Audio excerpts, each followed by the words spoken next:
नमस्कार, मी प्रतीक्षा. DNA मराठीमध्ये आपलं स्वागत. राष्ट्रवादी दोन्ही पक्ष एकत्र येणार यावर रोहित पवार यांनी मोठं वक्तव्य केलं आहे.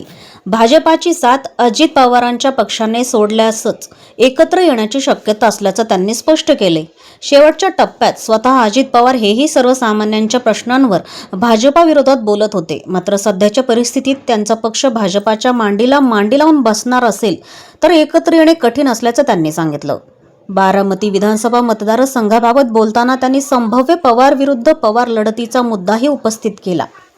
महायुतीत अजित पवारांचा पक्ष कायम राहिला आणि त्यांना उमेदवारी मिळाली तर आम्हालाही पवार घराण्यातील उमेदवारी द्यावी लागेल असं ते म्हणाले.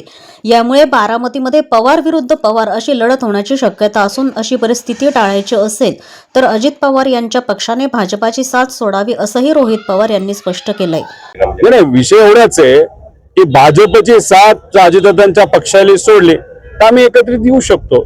दादा सुद्धा शेवटच्या टप्प्यामध्ये तुम्ही बघितलं असेल, सामान्य लोकांच्या वतीने लोकांना आज ज्या काही अडचणी येत आहेत त्या मनामध्ये ठेवून भाजपच्या विरोधात बोलत होते. आता हा जो पक्ष आहे अजितदादांचा, तो जो भाजपला चिटकून मांडीला मांडी लावून बसणार असेल मग आम्ही एकत्रित कसं येणार, कसं त्या ठिकाणी लढणार.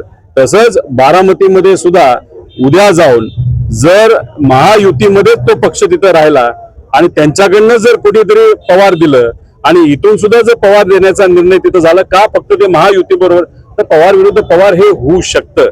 आमचं मत आहे ते होऊ नये. मग त्यासाठी त्यांनी भाजपची साथ ही सोडावी लागेल आणि ती साथ सोडली तर नक्कीच बारामतीकरांना पवार विरुद्ध पवार ही लढाई तशी बघायला मिळणार नाही असं मला वाटतं.